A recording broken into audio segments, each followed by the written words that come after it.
વિદ્યાર્થી મિત્રો, ગઈ વખતે આપણે સાઇન એક્સ, કોસ એક્સ અને ટેન એક્સના આલેખ જોયા. હવે આજે આપણે કોટ એક્સની વાત કરીએ. હવે આપણને એ ખબર છે કે કોટ એક્સ એટલે કહેવાય કોસ એક્સ ભાગ્યા સાઇન એક્સ. તો આનો પ્રદેશ શું હોવો જોઈએ એ આપણે નક્કી કરીએ. કે ધારો કે એફ વિધેય તરીકે હું કોટ એક્સ લઉં તો એફ તરીકે તમે કોટ એક્સ વિચારી શકો ને આ એક્સ છે. તો આ એક્સ એમાંથી લેવો, એક્સ એવું લેવો કે જ્યાં fx વ્યાખ્યાયિત થાય અથવા તો આ cot x વ્યાખ્યાયિત થાય એ જ તમારા વિધેયનો પ્રદેશ કહેવાય. તો અહીંયા cot વિધેય, હવે અહીંયા cot x એટલે cos x ભાગ્યા sin x છે. જો sin x 0 થઈ જાય તો cot x વ્યાખ્યાયિત થાય નહીં, કારણ કે છેદનું પદ 0 થાય તો આપણે ગણિતમાં જાણીએ છીએ કે અવ્યાખ્યાયિત થાય. તો આપણને sin x 0 ક્યાં થાય એ ખબર છે કે x બરાબર n પાય, જ્યાં n બિલોંગ્સ ટુ જો z લેવામાં આવે તો sin x 0 થાય. તો મારે અહીંયા x તરીકે n પાય લેવાય નહીં. જો હું n પાય લઉં તો આ sin x 0 થાય તો cot વ્યાખ્યાયિત થાય નહીં. તો cot નો પ્રદેશ શું હોવો જોઈએ? બધી જ વાસ્તવિક કિંમતો ખરી, પણ ખાલી n પાય ના ગુણકવાળી જે કિંમતો છે એ તમે x તરીકે લઈ ન શકો. ત્યાંથી એટલે x તરીકે તમે બધી જ વાસ્તવિક કિંમતો લઈ શકો, ખાલી પાઈના ગુણક સિવાય. એ તમારો cot નો પ્રદેશ થાય. ત્યાંથી એનો સપ્રદેશ કે વિસ્તાર બંને એક જ છે. અહીંયા સપ્રદેશ કહો કે વિસ્તાર કહો એ બંને r છે, બરોબર? એટલે cot વિધેય અહીંયાથી અહીંયા થાય. જ્યારે 12મા ધોરણમાં આની જ વાત કરશું ત્યારે આપણે પ્રદેશ બદલીશું, એ વખતની વાત એ વખત કરશું. પણ અત્યારે તમારો cot નો પ્રદેશ આ રીતે છે. અને એના ઉપરથી જે જાણીતી કિંમતો છે એના ઉપરથી એનો આપણે આલેખ દોરીએ. આલેખ દોરવા માટે x ને y બિંદુઓની જરૂર પડે. હવે ધારો કે x બરાબર હું 0 લઉં તો cos 0 sin 0 થાય. આ x બરાબર અહીંયા 0 મૂકું છું તો cos 0 sin 0, sin 0 0 થાય, બરોબર? અને cos 0 1 થાય. 1/0 એટલે અવ્યાખ્યાયિત અથવા ઇન્ફિનિટી કો અવ્યાખ્યાયિત. પછી દાખલા તરીકે કોઈ જાણીતી કિંમત π/2 લો. x π/2 લીધો, cos π/2 0, sin π/2 1, 0 ભાગ્યા 1 એટલે 0. એટલે કે y મને 0 મળે. જે જાણીતી કિંમતો છે એની થોડીક આપણે વાત કરવાની. π/3 લો, cos π/3 1/2, sin π/3 √3/2, તો ભાગાકાર કરો તો cot π/3 1/√3 આવે. π/6 લો તો એ √3 આવે. પછી તમે મૂળ કેટલી કિંમતો આપણે લઈએ, ધારો કે હું -π/2 લઉં તો cos -π/2 પણ 0 અને sin અને ઉપર 0 એટલે નીચેનું જોવાનું રહે નહીં. આ ભલે ને 1 હોય કે -1, 0 ભાગ્યા કોઈ પણ સંખ્યા 1 કે -1 0 જ થાય. પછી -π/3 લો કે હવે પાઈ વાળા લઈએ, થોડાક કિંમતો પાઈ. sin π 0 થાય, cos π -1 -1/0 એટલે અવ્યાખ્યાયિત થાય. 2π લો તો પણ અવ્યાખ્યાયિત થાય. પાઈના ગુણકમાં sin 0 છે એટલે અહીંયા તમે x પાઈના ગુણકમાં લેશો, પ્લસમાં લેશો કે માઈનસમાં લેશો. -π લો તો પણ અવ્યાખ્યાયિત થશે, -2π લો તો પણ એ અવ્યાખ્યાયિત થશે. હવે આ કિંમતો થોડી મેં ધનમાં લીધી. -π/3 લો તો cot અયુગ્મ વિધેય છે એટલે cot x તરીકે ધારો કે -π/3 લઉં તો -cot π/3 થાય.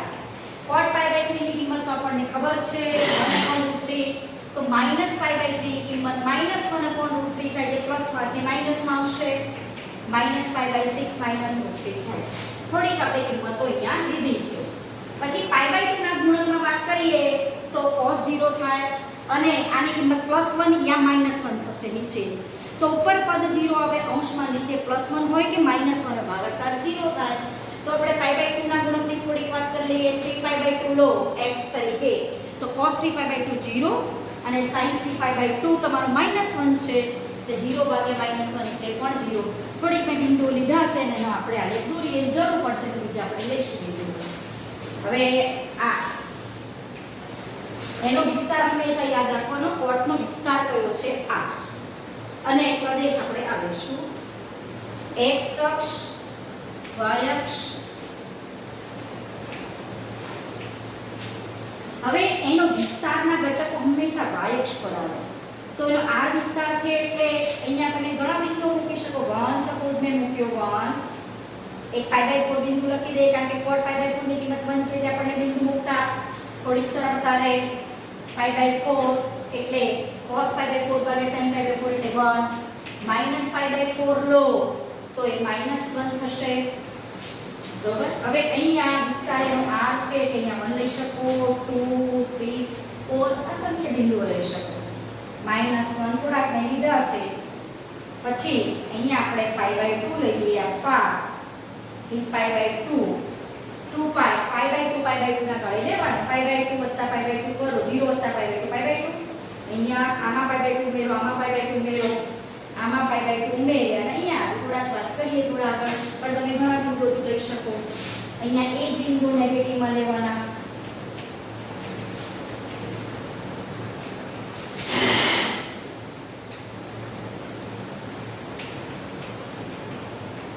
હવે ત્યાં અવ્યખ્યાયિત છે 0 આગળ અવ્યખ્યાયિત છે. 0 એટલે આ બિંદુ પણ આ પોતે y અક્ષ છે. આમ તો અહીંયા ડોટેડ લાઈન આવે એટલે x તરીકે તમે આ કિંમત લઈ શકતા નથી. પણ અહીંયા આપણે y અક્ષ છે એટલે ડોટેડ લાઈન દોરી શકતા પણ નથી એટલે ત્યાં રાખીશું. પછી પાય પણ અવ્યખ્યાયિત છે. પાય આગળ અવ્યખ્યાયિત એટલે અહીંયા અવ્યખ્યાયિત હતો, પાય આગળ અવ્યખ્યાયિત છે. ત્યાં x તરીકે પાય તમે ક્યારેય કિંમત કોટમાં લઈ શકો નહીં.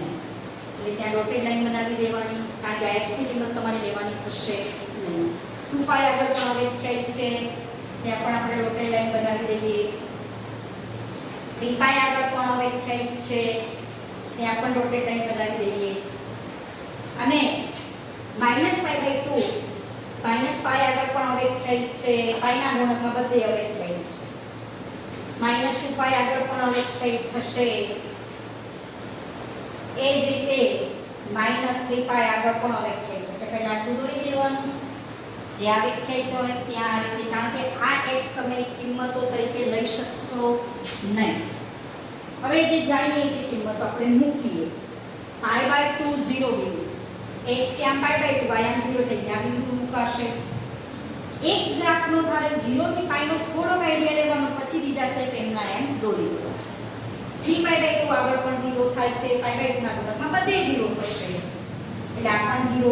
-3π/2 મૂકો તો પણ 0 થશે બાદ. હવે અહીંયા થોડુંક આગળ વિચારવાનું. આ ધારો કે મારો π/4 આ 0 થી 90 અને બરોબર મિડલમાં 45 ની કિંમત 1 છે એટલે અહીંયા આવે. તમારે કઈ આમ ઉપર જશે કે આમથી આમ આવશે એ થોડો શેપ આ બે ત્રણ બિંદુઓ પરથી નક્કી કરવાનો. હવે π/3 એટલે કે 60 ડિગ્રી 60 અંશ તો બરોબર મિડલમાં π/4 વિચાર આવે. પછી થોડાક આગળ જો 15 અંશ જેટલું ખસો એટલે 60 મળે તો અહીંયા લગભગ π/3 હોત તમારો. હવે π/3 એટલે 1/√3 √3 એટલે 1.7 સમથિંગ. તો 1/1.7 સમથિંગ કરો તો એ તમારી કિંમત 0. સમથિંગ મળશે. તો એ તમને લગભગ અહીંયા મળશે. તમે એમ વિચારો કે આ તમારી કિંમત લગભગ અહીંયા 0. સમથિંગ એટલે 8 મળે છે. બરોબર. પછી π/6 લો એટલે કે 30 લો. અહીંયા આવે π/6 થઈ તો √3 એટલે 1. સમથિંગ 1.7 1.5 1.7. પછી તમે આગળ બિંદુ ધારો કે અહીંયા મૂકી દો એટલે તમને આલેખનો થોડો વધારે આઈડિયા આવે. બરોબર. પછી √3 એટલે π/6 એટલે 30 અંશ લગભગ 1.7 એટલે લગભગ અહીંયા આવે. તો તમે જોઈ શકશો કે તમે 0 ની નજીક જતા જશો એમ તમારા કિંમતો અહીંયા મોટી થઈ જશે. એટલે તમારો ગ્રાફનો શેપ આમ આવશે. આમ આટલો તો આપણને નક્કી થઈ ગયો. આટલા બિંદુઓ પરથી આ છે. તમે આમ નજીક જતા જશો એમ તમારી કિંમતો મોટી થતી જશે. પછી નીચે ઉતરો. હવે અહીંયા π/2 થી π એટલે કે તમે બીજા ચરણમાં જાઓ છો. બીજા ચરણમાં તો ઓલ એસ્ટિમેશનના નિયમ પ્રમાણે તમારા કોટનું મૂલ્ય ઋણ આવવું જોઈએ તો નક્કી છે. અને એ કેવું ઋણ આવશે એ થોડીક બિંદુઓ π/2 થી π ની વચ્ચે 90 થી 180 ની વચ્ચે કોઈ કિંમત જાણીતી હોય. લો 120 કઈ રીતે શોધાય આપણે આગળ શોધ્યું છે. ધારો કે મારે કોટ 120 જોતા હોય 120 એટલે થશે 2π/3 π/3 એટલે 60 * 2 એટલે 120. જો આ શોધવું હોય તો મને આમ લખી શકું ઉપર ભાગ પાડું 3π - 5 એટલે 2π એટલે π - π/3 લખાય 2π/3. કોટ π y - π/3 એટલે -cot π/3 અને cot π/3 ની વેલ્યુ તો આપણને ખબર છે 1/√3 અહીંયા મૂકો એટલે -1/√3 જેવી એની વેલ્યુ થાય. આ તમે x તરીકે લેવું હોય તો કિંમત લઈ શકો. 2π/3 લો તો એની વેલ્યુ -1/√3 થાય. તો અહીંયા 2π/3 એટલે 90 અને 180 વચ્ચે ધારો કે આ 120 છે અને એની કિંમત આવી -1/√3 એટલે √3 એટલે 1.7 1/1.7 એટલે 0 point something -0 point something આવે તો -0 point અહીંયા મૂકવાનું. બરોબર, આ -1 છે અહીંયા -0 point something બિંદુ અહીંયા. પછી તમે કિંમતો મૂકતા જશો. આ ધારો કે 150 લો, 120 લીધા, 150 લો, 160 લો તો તમને કિંમતો મૂળમાં નીચે મળતી જશે. -1 -2 એ બધી મળતી જશે. આગળ કિંમતો 0 point something મળે. એ રીતે તમે આગળ આની ગ્રાફની કિંમતો જોશો તો આ મળતી જાય. એટલે કે આ ગ્રાફનું શેપ આમ આવશે, આ રીતે આ શેપ આવશે. બરોબર, આ શેપ આ રીતે તમે દોરી શકશો. એ જ રીતે સેમ શેપ અહીંયા આમ દોરી દેવાનો. એક શેપનો આઈડિયા પહેલે વ્યવસ્થિત લેવાનો, પછી બીજા શેપ આમ દોરી દેવાના. ખાલી 0 ક્યાં છે ખબર હોવી જોઈએ. આ શેપ આમ આવશે. π/2 આગળ પણ 0 છે, આ પણ 0 છે, આ પણ 0 છે. એક જે 0 થી π નો જે વ્યવસ્થિત આલે દોરી દો એના થોડા બિંદુઓથી ક્યાં શેપ આવે છે પછી બધામાં એ રીતે છે ગોઠવાતા જશે અને બિંદુઓ મૂકીને જોવું હોય તો પણ એ તમને મળી જશે આ રીતે પણ. એટલે આ રીતે તમે કોટેક્સ નો આલેખ બનાવી શકો છો. હવે સેકેક્સ ના આલેખની અને કોસેકેક્સ ના વાત કરવાની છે એ પણ જોઈ લઈએ.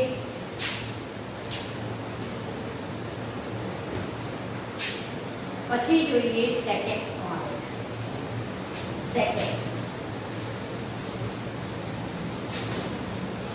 તમારી ચોપડીમાં આ આલેખ દોરીને આપ્યા છે લગભગ પેજ નંબર 59-60 ઉપર, પણ બિંદુઓને કશું વાત કરી નથી, સીધા આલેખ આપી દીધા છે, પણ દોરતા આપણને આવડવા જોઈએ. આ વખતે 12મા ધોરણના પેપરમાં પાર્ટ A માં tan ઇન્વર્સ x નો આલેખ પૂછ્યા હતા. 4 આલેખ દોરીને આપ્યા હતા. આમાં કોનો કયો આલેખ છે સાચો, થોડી ઘણી સમજ હોય તો તમે દોરી શકો. એના વિશે આ આલેખ આવે એક્ઝેક્ટ એવું કહી શકો ને તમને ખબર પડે. સેકેક્સ એટલે આપણને ખબર છે કે 1/cos x થાય અને સેકેક્સ ના શૂન્યનો ઘન 5 થાય. ત્યારે સેકેક્સ ગમે તે x લો ત્યારે 0 ના થાય સેકેક્સ, કારણ કે 1/cos x છે. ઉપર 1 આવ્યો, નીચે ગમે તે સંખ્યા હોય તો ત્યારે 0 થવાની નહીં. એટલે સેક ના શૂન્યનો ઘન 5 છે. પછી આના પ્રદેશની થોડી વાત કરીએ. હવે પ્રદેશ કેવો હોવો જોઈએ આપણે જાતે જ નક્કી કરી શકીએ. કેવા x લો તો સેકેક્સ વ્યાખ્યાયિત થાય એ સેકનો પ્રદેશ કહેવાય. તો અહીંયા cos x ભાગાકારમાં આવે છે તો cos x 0 ક્યાં થાય છે 2n + 1 π/2 આગળ. π/2 ના ગુણકમાં બધા જ cos ની વેલ્યુ 0 છે. તો તમે એમ કહી શકો કે x તરીકે બધી જ વાસ્તવિક કિંમતો લઈ શકો છો, ખાલી 2n + 1 π/2 જ્યાં n belongs to z. કારણ કે આ બિંદુ આગળ જો x લો, π/2 લો, -π/2 લો કે 3π/2 લો, π/2 ના ગુણકમાં ગમે તે લો, cos ની કિંમત 0 છે અને 1/0 અવ્યાખ્યાયિત થાય. એટલે x તરીકે આપણે આ કિંમતો ખાલી લઈ શકીશું નહીં, બીજી બધી કિંમતો લેવાની. ઠીક, r -1 આનો સપ્રદેશ કહો કે વિસ્તાર કહો સેકનો. r -1 નો મતલબ શું? બધી જ વાસ્તવિક કિંમતો ખરી, પણ ખાલી -1 અને 1 ના વિવૃત અંતરાલની જે આ કિંમતો આટલી છે એ નહીં, એના સિવાયની. એટલે 1 થી ઇન્ફિનિટી સુધી અને -ઇન્ફિનિટી થી -1 સુધીની કિંમત તમે અહીંયા વિસ્તારમાં મેળવી શકો છો. x તમે આમાંથી લેવાના અને જે sec x મળે એ sec x ની કિંમત આમાં જ મળે. એટલે તમને MCQ માંથી આવા પૂછે કે sec x = 1/2 ક્યારેય ના હોય. આ વિધાન જ ખોટું છે. કેમ? કારણ કે આ કિંમત શેમાં આવી? -1 થી 1 ના અંતરાલમાં આવી. 1/2 -1 થી 1 માં આવે, એટલે આવી ક્યારેય કિંમત હોઈ શકે નહીં. પછી sec x ની કિંમત 1 થાય, -1 થાય, પણ -1 અને 1 વચ્ચેની કોઈ પણ કિંમત sec x ગમે તેવો x લો તો ક્યારેય મળશે નહીં. એટલે આવા વિધાનો આના ઉપરથી પૂછે તો ખબર પડવી જોઈએ કે આ કિંમત આ અંતરાલમાં આવી જાય -1 એટલું જ ધ્યાન રાખવાનું -1 થી 1 માં આવે દુઃખક x ની કિંમત તો એવો કોઈ પણ x તમે લઈ શકતા નથી કે જેની કિંમત આ અંતરાલમાં આવે તો આ વિધાન ખોટું છે એવું કહી શકો, કારણ કે એનો વિસ્તાર r - -1 છે. હવે આના થોડા આલેખની આપણે વાત કરી લઈએ કે આનો આલેખ કઈ રીતે દોરશું. x ને y એ દો મૂકો. હવે આ અવ્યાખ્યાયિત ક્યાં થશે? ધારો કે હું π/2 લઉં તો cos π/2 0 1/0 અવ્યાખ્યાયિત. એટલે અવ્યાખ્યાયિત ક્યાં થાય છે એને આપણે ડોટેડ લાઈનથી બતાવી દઈશું. પછી 0 લો sec 0 1/cos 0 cos 0 1 1/1 પછી x π/3 લો 1/cos π/3 cos π/3 એટલે 1/2 1/1/2 એટલે 2 π/6 લો π/6 sec π/6 એટલે 1/cos π/6 જો આ રીતે યાદ રાખો 1/cos π/6 cos π/6 નો વ્યસ્ત થાય cos π/6 નું 3/2 છે બરોબર. તો આ થશે 2/√3 બરોબર, કારણ કે cos π/6 આપણને ખબર છે કે √3/2 થાય તો sec એનો વ્યસ્ત છે એટલે 2/√3 થાય. પછી એક π/4 લો sec π/4 1/√2 cos π/4 1/√2 તો sec એ √2 થાય એનો વ્યસ્ત. ઋણ કિંમતો પણ લઈએ. હવે ઋણ કિંમતોમાં cos યુગ્મ હોવાથી sec પણ યુગ્મ થવાનું. પહેલા ચરણની કારણ કે આ બાજુથી લઈએ કિંમતો π/3 π/6 ને લીધી તો એની કિંમતો મને sec ની આવી મળે. પછી હું ચોથા ચરણમાંથી કોઈ કિંમત લઉં, આ ધારો કે π/3 લઉં, આ -π/2 કહેવાય, આ π/6 લો -π/2 લો, ચોથા ચરણની કિંમતો લઉં. ચોથા ચરણમાં એ sec ધન છે કોલેસ્ટ્રીસી ના નિયમ પ્રમાણે, એટલે હું -π/3 લઉં તો પણ એની કિંમત 2 થવાની, -π/6 લઉં તો પણ એ 2/√3 થવાની, 2/√3. એ જ રીતે π/4 લો તો એ પણ -π/4 લો એ પણ √2 થશે.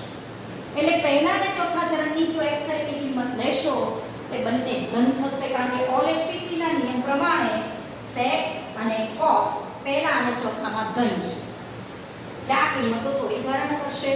પછી π/2 ના ગુણકમાંથી π/2 લો તો અવ્યાખ્યાયિત થશે, -3π/2 લો તો પણ અવ્યાખ્યાયિત થશે. મેં થોડી કિંમતો અહીંયાથી લીધી, પહેલા ચરણની ચોથા ચરણની લીધી, પછી અવ્યાખ્યાયિત ક્યાં છે એ કિંમતોનો થોડો અંદાજ લીધો. π લો cos π -1 તો sec π પણ -1. એકમ વર્તુળ પરથી તમે કહી શકો છો 2π લો cos 2π બરોબર એ 1 છે તો 1/1 થાય. આ જરૂર પડશે કે બીજી કિંમતો પણ આપણે મૂકીશું અને આ લેખનો આઈડિયા લઈ લઈએ. આઈડિયા કઈ રીતે લેવાય પહેલા થોડા બિંદુ મૂકવા પડે, વિચારવા પડે, પછી આ તમે દોરી શકો. આ તમારો x અક્ષ, y અક્ષ, ઉગમ બિંદુ, આ y' અને આ x'. હવે અહીંયા વિસ્તાર કેવો છે r -1, તો એનો મતલબ થયો કે આ 1 છે ને આપણો -1. આનો આલેખ અહીંયા નહીં મળે, 1 અને -1 અને 1 ની વચ્ચે આ આલેખ મળશે નહીં.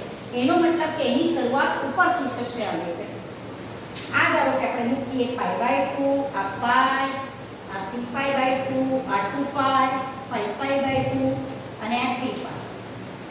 -π/2 -π -3π/2 -2π -5π/2 અને -3π. હવે ક્યાં અવ્યાખ્યાયિત છે ત્યાં આપણે દોરી દઈએ. π/2 આગળ અવ્યાખ્યાયિત છે તો π/2 આગળ ડોટેડ લાઈન બનાવી દો. -π/2 પણ આગળ પણ અવ્યાખ્યાયિત થશે, કારણ કે cos -π/2 પણ એ 0 છે એટલે -π/2 આગળ પણ અવ્યાખ્યાયિત થશે. π/2 ના ગુણકમાં બધે અવ્યાખ્યાયિત થાય, કારણ કે નીચે cos છે, cos π/2 ના ગુણકમાં 0 થાય એટલે 1/0 અવ્યાખ્યાયિત થાય. અહીંયા અવ્યાખ્યાયિત થશે, અહીંયા અવ્યાખ્યાયિત થશે, અહીંયા અવ્યાખ્યાયિત થશે, અહીંયા પણ અવ્યાખ્યાયિત થશે. દોરી દીધું આ રીતે દોરી. હવે થોડીક વાત કરીએ 0 1 0 1 અહીંયા આવે. પછી pi by 3 2. હવે અહીંયા આપણે 2 મૂકીએ છીએ, આ 3 4.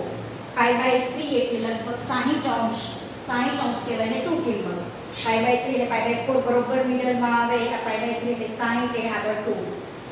પછી થોડીક નેગેટિવમાં કિંમત વિચારીએ -pi by 4 અને -pi by 3 લો, એ પણ તમારો 2 જ છે. અહીંયા -pi બરોબર -pi by 4 મિડલમાં 0 થી -pi by 2 માં આ -pi by 3 એ વખતે પણ આ 2 વેલ્યુ છે બરોબર, આ 2 છે.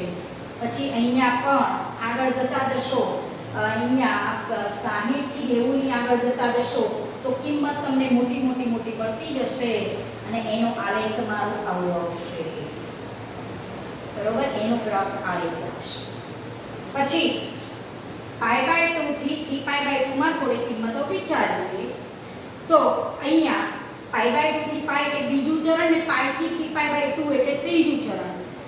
બીજા અને ત્રીજા ચરણમાં એની કિંમતો તો ઋણ છે, આપણને ખબર છે બરોબર. pi આગળ -1 એ આપણે લખી છે, નોંધી છે, લખી દઈએ pi આગળ -1.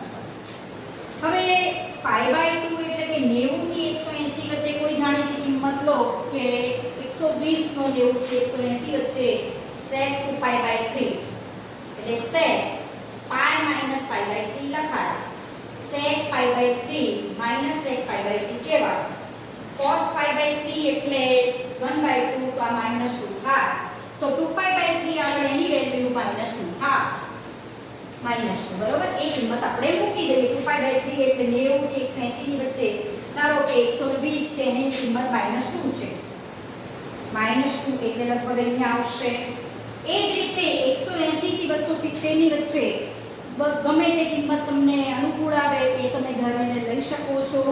180 થી 270 વચ્ચે ધારો કે 210 લો કે 240 લો, એવી ગમે તે કિંમત લો તો એ કિંમત લેશો એ પણ તમને ઋણ મળશે અને એનો ગ્રાફ દોરશો તો તમને આ રીતે ગ્રાફ મળશે. અને એ ગ્રાફનો શેપ ઉપર આવશે એવો જ નીચે આવશે. પછી પાછો 3 pi by 2 થી 2 pi એટલે તમે આવી ગયા ચોથા ચરણમાં. ચોથા ચરણમાં ધન છે ખબર છે, 2 pi આગળ એની વેલ્યુ 1 થાય અને આવો શેપ તમે સેમ શેપ અહીંયા પણ બનાવી શકશો અને કિંમતો મૂકીને જોજો તો પણ એ બનશે. અને -pi by 2 થી -pi એટલે ત્રીજું ચરણ કહેવાય. -pi થી -3 pi by 2 એટલે બીજું ચરણ કહેવાય. જો આમ તમે ઘડિયાળના કાંટાની દિશામાં ફરો છો તો જો -pi by 2 થી -pi એટલે આ ત્રીજું ચરણ કહેવાય. -pi થી -3 pi by 2 એટલે બીજું ચરણ કહેવાય. તે બીજા ત્રીજામાં તો sec ઋણ છે અને પહેલાની ખાલી ચોથામાં જ એ ધન છે. એટલે અહીંયા એની કિંમત નેગેટિવ સાઈડ જેવી રીતે અહીંયા ગ્રાફ મળ્યો એવો ને એવો અહીંયા મળશે.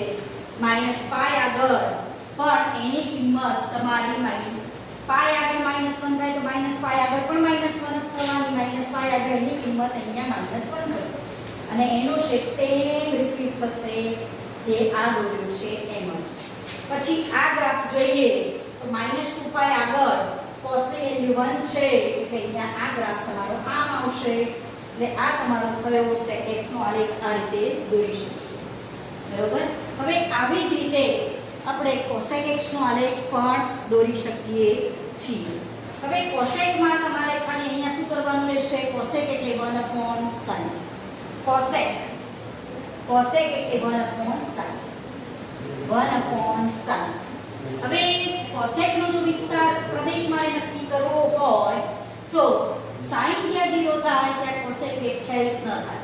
તો sin 0 ક્યાં થાય, k pi આગળ અથવા એને n pi તો બધી જ વાસ્તવિક કિંમતો લઈ શકશો, ખાલી n pi નહીં.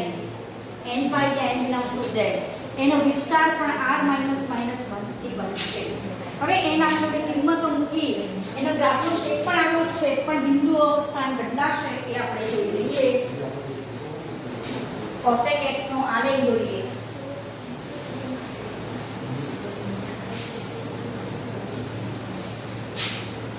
હવે cosec x માટે આપણે થોડા બિંદુઓ લઈએ. ધારો કે પાઈના ગુણકમાં sin પાઈ 0 થવાથી 1/0 અવ્યાખ્યાયિત થાય, તો ધારો કે અહીંયા પાઈ લઉં તો અવ્યાખ્યાયિત થાય, 0 લઉં તો અવ્યાખ્યાયિત થાય, 2 પાઈ લઉં તો અવ્યાખ્યાયિત થાય, માઈનસ પાઈ લઉં તો અવ્યાખ્યાયિત થાય.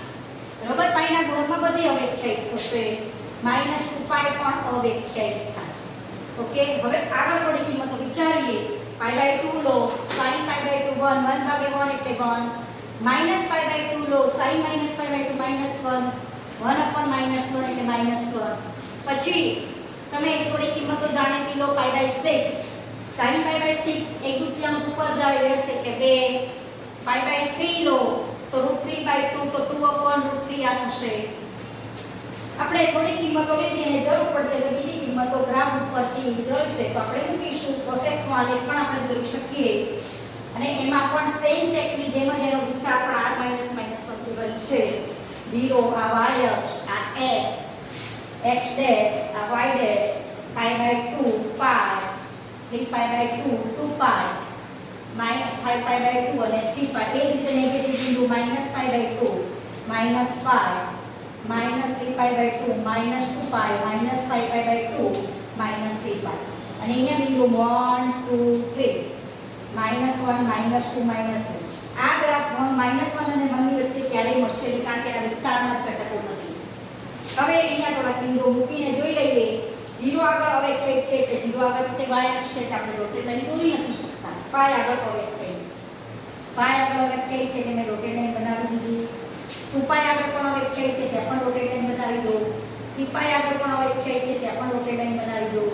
અને અહીંયા પાઈ માઈનસ પાઈ આગળ પણ અવ્યાખ્યાયિત છે, માઈનસ 2 પાઈ આગળ પણ અવ્યાખ્યાયિત છે, માઈનસ 3 પાઈ આગળ પણ અવ્યાખ્યાયિત છે, ત્યાં આપણે ડોટેડ લાઈન અને 0 આગળ તો અવ્યાખ્યાયિત છે.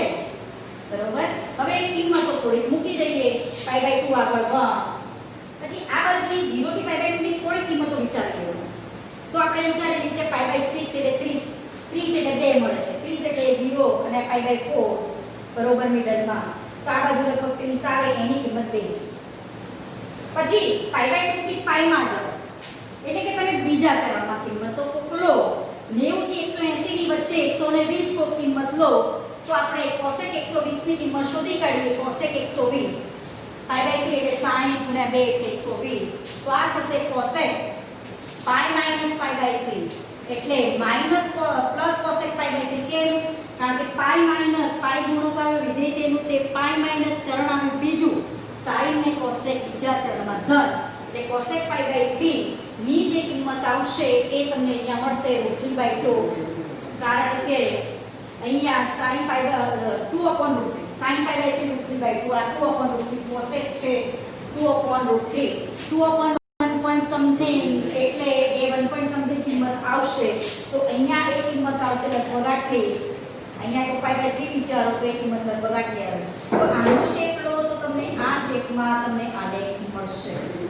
બરોબર, હવે એવો જ આલેખ તમે અહીંયા પણ દોરી શકો છો. પછી 3 પાઈ બાય 2 વિચારો. 3 પાઈ બાય 2, 3 પાઈ બાય 2 લો તો એકમ વર્તુળ પરથી sin 3 પાઈ બાય 2 ની કિંમત છે -1, 1 upon -1 એટલે -1 થાય. તો અહીંયા 3 પાઈ બાય 2 આગળ એની વેલ્યુ -1 થશે. આવો નવો શેપ અહીંયા પણ આવશે. તમે વિચારી લેવાની કિંમત પાઈ થી 3 પાઈ બાય 2 એટલે ત્રીજા ચરણ ને 3 પાઈ બાય 2 થી 2 પાઈ એટલે ચોથા ચરણમાં કિંમત લઈએ અને એની કિંમતો આપણને ખબર છે cosec ત્રીજા અને ચોથામાં ઋણ છે એટલે ઋણ સાઈડ જ એનું ગ્રાફ આવશે. પાઈ બાય 2 અહીંયા લો 5 pi by 2, sin 5 pi by 2 તમારું 1 છે, 1/1 આવે તો આવો નવો શેપ અહીંયા રિપીટ થશે આ બાજુ. પછી સેમ મેથડથી અહીંયા આ કિંમત થશે -1 અને એ રીતે આ ગ્રાફ પણ આવશે અને આ ગ્રાફમાં પણ તમે આમ દોરી શકશો. બરોબર, આ રીતે તમારો cosec x નો આલેખ આવે સેમ સેક જેવો, પણ બિંદુઓના સ્થાન થોડા બદલાશે. આ રીતે આપણે 600 ત્રિકોણમિતિય વિધેયોના આલેખ દોરી શકીએ છીએ.